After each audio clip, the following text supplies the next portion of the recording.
Buenas, bueno, hoy vamos a tratar un poco sobre la teoría de la relevancia. Hemos decidido diseñar esta herramienta de una manera que sea muy visible para ustedes, muy lúdica.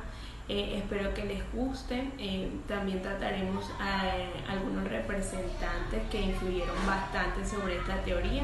Y bueno, no siendo más, espero que logremos dar esa información necesaria en cuanto a esta temática.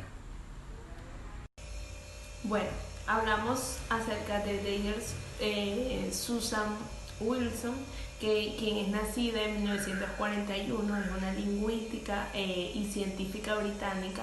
Eh, Su trabajo más influyente fue y ha sido en la pragmática lingüística, específicamente en el desarrollo de la relevancia, quien lo trabajó en compañía de Dan Spielberg, eh, el cual es un trabajo que ha sido de mayor influencia en la filosofía del lenguaje.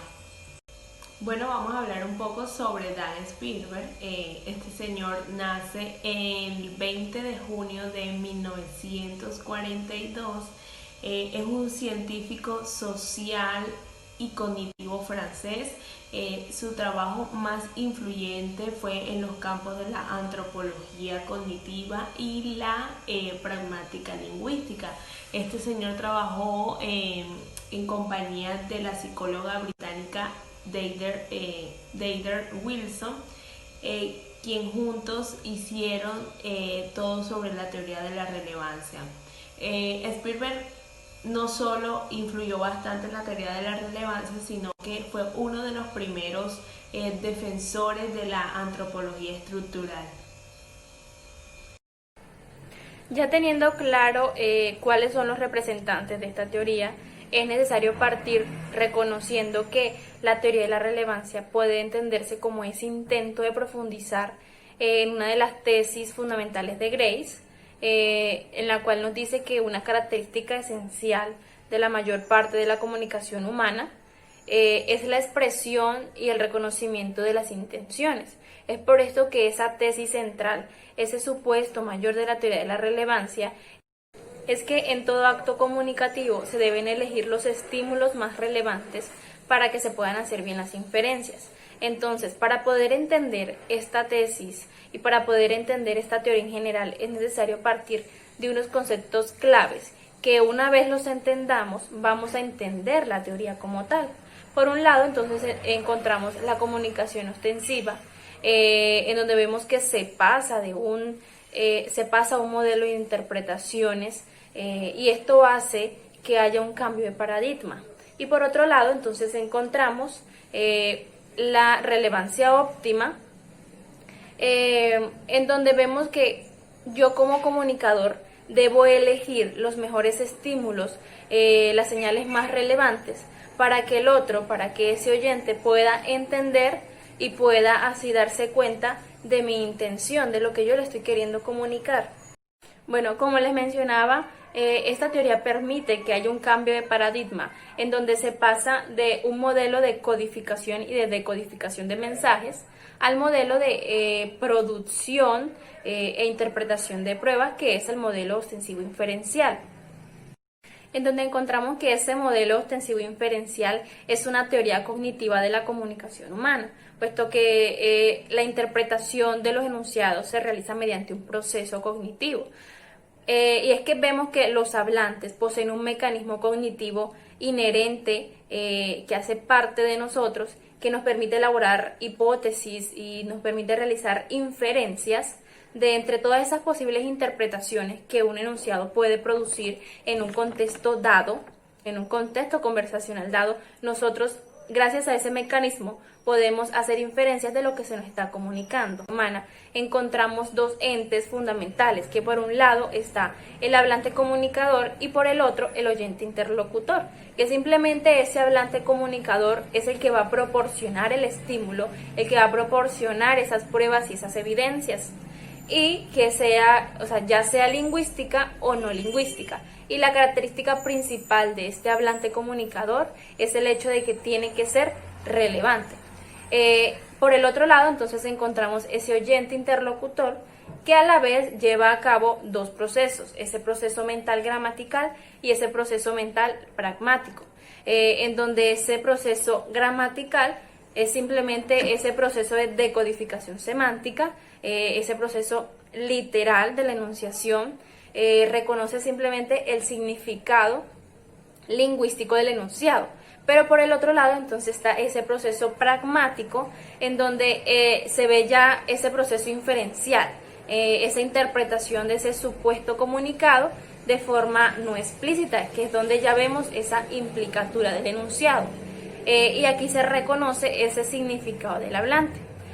Por eso vemos que es un proceso deductivo, en donde esa implicación se deriva automáticamente de los supuestos que ya se poseen. ¿Cómo hago esto? Basándose en las diferentes capacidades que los autores llaman el sistema formal de deducciones. Con esto, cuando nos emiten algo, nosotros recurrimos automáticamente a nuestra memoria, a nuestra capacidad de leer, de recordar, de almacenar y de borrar información. Entonces, esa implicación se produce a un principio básico que lo regula y que es el principio de la relevancia. Bueno, vamos a decir qué tipo de cosas son relevantes. Entonces decimos que de manera intuitiva podemos hablar de la relevancia, que es una propiedad que atañe potencialmente no solo a los enunciados u otros fenómenos perceptibles, sino también a los pensamientos, a los recuerdos, a las conclusiones de las inferencias, entre otras. En cuanto a la relevancia y comunicación, encontramos que existe la tendencia cognitiva a maximizar la relevancia, y esto hace posible que se puedan predecir y se puedan manipular los estados mentales de los demás. Ahora, para que haya una comunicación ostensiva inferencial, es necesario que hayan dos series de intenciones. Por un lado, la intención informativa, que es el simple hecho de informar, esa intención de informar a un interlocutor de algo. Pero por otro está esa intención comunicativa, que nos dice que la intención es la intención de informar a un interlocutor de una intención informativa propia. Ahora bien, la teoría de la relevancia sostiene que el uso de un estímulo ostensivo puede generar unas expectativas de relevancia más precisas y que puedan ser más predecibles de las que otros contenidos puedan tener. Es por esto que la base de ese segundo principio, que es el principio comunicativo de la relevancia, nos dice que todo estímulo ostensivo conlleva una presunción de su relevancia óptima propia. Es por esto que el uso de un estímulo extensivo va a crear una presunción de relevancia óptima, en donde encontramos que, por un lado, el estímulo extensivo es tan relevante que merece el esfuerzo de su procesamiento a cargo de ese receptor, y por otro, que ese estímulo extensivo es el más relevante, teniendo en cuenta todas las capacidades y preferencias que tenga el emisor. Bueno, continuando con la relevancia y comprensión, vamos a colocar un ejemplo. Por lo menos vamos a suponer que invitamos a alguien a tomar un vaso de agua, pero la persona le lleva el vaso de agua a la boca, o sea, inmediatamente allí se está haciendo una relevancia. Entonces la conducta del comunicador no proporciona una evidencia directa de lo que se pretende que el receptor concluya en ese momento. Entonces será solo la presunción de relevancia que el estímulo ostensivo lleva consigo, lo que animará a un interlocutor a usar los mecanismos de procesamiento necesarios para captar esa idea, para captar el por qué él está llevando el vaso de agua a los labios. Entonces inmediatamente allí podemos ver que hay una relevancia. Bueno, aquí en la comunicación verbal, el hablante puede construir una gama muy amplia de significados, ¿cierto? A pesar de que no se haya un nivel básico de información identificable, de modo que sea independiente, que el oyente pueda captar, o sea, se le facilite. Entonces, lo que hace posible que el oyente reconozca esa intención, esa información que hace el hablante es que las emisiones codifican unas formas lógicas, ya sean representaciones conceptuales, ya sean fragmentarias, en fin. El hablante siempre va a elegir como ese modo, ese manifiesto para suministrar ese input, y en el cual tienen que ver mucho los procesos de comprensión inferencial que el oyente hace, ¿cierto? Entonces, como consecuencia de esto, la comunicación verbal puede alcanzar un grado de explicitud, cosa que la comunicación no verbal no lo puede hacer. Ahora bien, la teoría de la relevancia o teoría de la pertinencia tiene en cuenta unas aseveraciones que nos confirma lo que ya hemos mencionado. Primeramente encontramos que el receptor debe darse cuenta del estímulo ostensivo va dirigido hacia él. Por otro, que el emisor ha tenido que hacer que intencionalmente y realmente ha querido atraer la atención del receptor, y que el receptor hará un esfuerzo cognitivo de saber qué se le quiere decir y cuál es la intención de lo que se le está emitiendo. En segundo lugar, encontramos que el receptor va a hacer inferencias equivocadas si desconoce aspectos del contexto cultural, puesto que vemos que algunos momentos de comunicación se necesita tener en cuenta el contexto para poder ser comprendidos. Y por último, encontramos que las implicaturas de un enunciado, las implicaturas que un enunciado acarrea, son las que realmente interesan, y no el hecho de que el enunciado sea considerado falso o que sea considerado verdadero, y es a lo que los autores llaman el lenguaje aproximado. De manera de conclusión, encontramos que la teoría de la relevancia es una teoría psicológica cognitiva, que en particular trata la interpretación de los enunciados como un proceso cognitivo. Ahora, encontramos 3 ítems que nos resumen lo que ya hemos mencionado acerca de esta teoría.